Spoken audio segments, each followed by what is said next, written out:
Pour vous aider à mieux comprendre comment on organise tout ça, il y a des super tableaux de prescription qui sont ici. Ces tableaux-là vous permettent de prendre un individu, de choisir une méthode d'entraînement, un temps d'effort, temps de repos, et de choisir les bons paramètres pour l'entraîner. Donc ça, c'est un outil vraiment, vraiment, vraiment important. Donc, si on regarde pour des efforts de 10 secondes, 10 secondes, donc la première ligne du tableau, donc une durée de charge qui est équivalente à la durée de repos, mais en 10 secondes. On a dit qu'on le faisait à 125 %.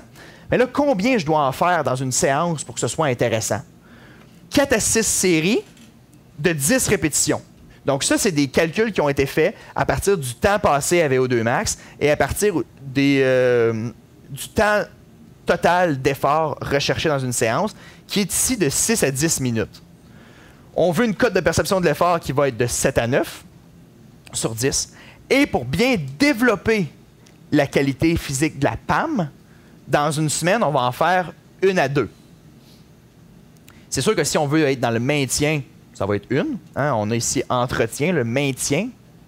Ça, c'est 1 fois semaine qu'on peut en faire. Mais lorsqu'on veut réellement développer la qualité physique, à ce moment-là, on va être dans le 1 à 2 semaines. 1 à 2 par semaine. Si on passe à 15 secondes d'effort, 15 secondes de repos, ce qu'on voit, c'est que le nombre de répétitions diminue. Bien, on a déjà là, parce qu'on fait 15 secondes d'effort, une durée de temps de travail qui est plus grande.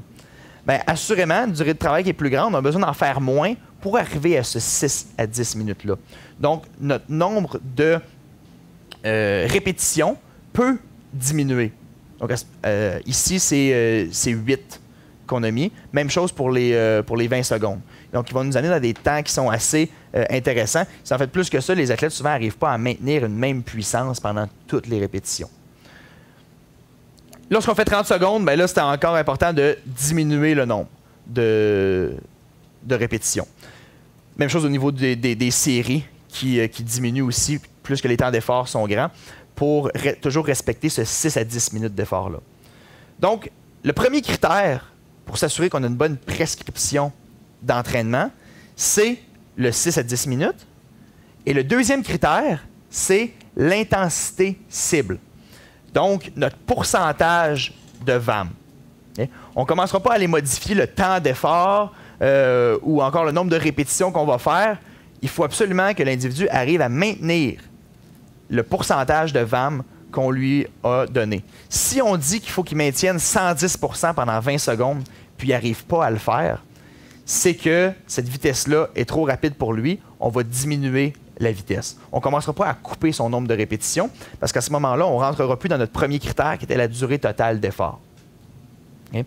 Donc, c'est important d'adapter la vitesse de course de l'individu au temps qu'on lui a dit, au temps qu'on a donné. C'est vraiment ces temps-là qui nous permettent de qualifier dans quelle filière on va travailler, puis s'assurer que notre progression au courant de l'année est bonne aussi.